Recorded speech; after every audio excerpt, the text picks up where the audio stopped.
जिनका नाम लेते ही जगत में सारे अमंगलों की जड़ कट जाती है और चारों पदार्थ यानी अर्थ, धर्म, काम और मोक्ष मुट्ठी में आ जाते हैं।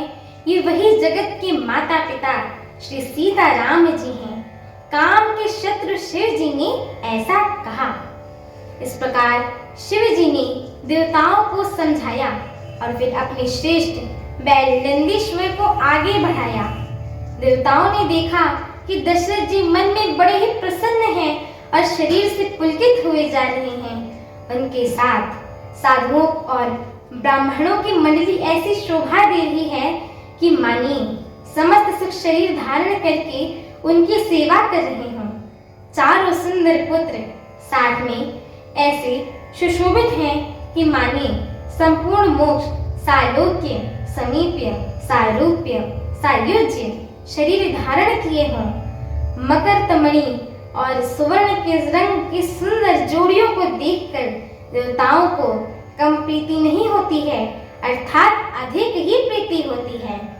फिर श्री रामचंद्र जी को देखकर वे हृदय में अत्यंत हर्षित हुए और राजा की सराहना करके उन्होंने फूल बरसाए।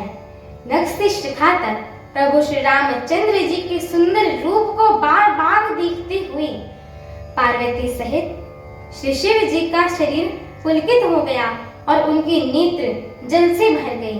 राम जी का मोर की कंधे से कांति वाला श्याम शरीर है।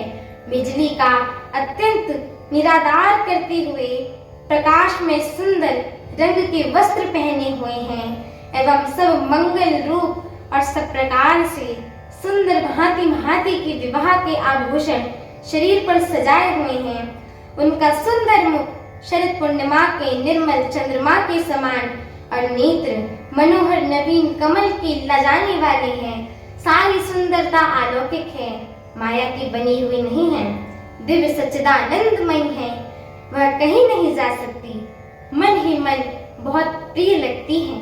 साथ में मनोहर भाई सुशोभित है जो चंचल घोड़ों को नचाते हुए चल रहे हैं। राजकुमार श्रेष्ठ घोड़ों को उनकी चाल को दिखला रहे हैं और वंश की प्रशंसा करने वाली वृद्धावली सुना रहे हैं। जिस घोड़े पर श्री राम जी विराजमान हैं, उस चाल को देखकर तो गरुड़ जी भी लजा जाते हैं। उनका वर्णन नहीं हो सकता। वे सब प्रकार से सुंदर है और मानो कामदेव ने ही घोड़े का वेश धारण कर लिया हो। मानिए श्री रामचंद्र जी के लिए कामदेव के घोड़े का वेश बनाकर अत्यंत सुशोभित हो रहे हैं। वह अपनी अवस्था, बल, रूप, गुण और चाल से समस्त लोगों को मोहित कर रहे हैं। सुंदर मोती, मणि और मणिक की लगी हुई जड़ाओं जिन ज्योति से जगमगा रही है, उनकी सुंदर घुंघरू लगी ललित लगाम को देखकर देवता, मनुष्य और मुनि भी ठगे जाते हैं। प्रभु की इच्छा में अपने मन को लीन चलते हुए जाने के लिए वह घोड़ा बड़ी ही शोभा पा रहा है और मान्य तारागण तथा बिजली से अलंकृत मेघ सुंदर मोर को नचा रहे हैं। हमारे आगे की श्री राम कथा को सुनने के लिए हमारे चैनल को लाइक, शेयर, सब्सक्राइब एवं कमेंट अवश्य करें। आप सभी को दिवाली के महापर्व की हार्दिक शुभकामनाएं। बोलिए श्याम रामचंद्र की जय हो, माता जानकी की जय हो, पवन सुत हनुमान की जय हो। अगर आप सभी को हमारे श्री रामचरितमानस जी का यह पाठ पसंद आए तो कृपया हमारे चैनल को लाइक, शेयर, सब्सक्राइब एवं कमेंट अवश्य करें। जय श्री राम। जय श्री राम।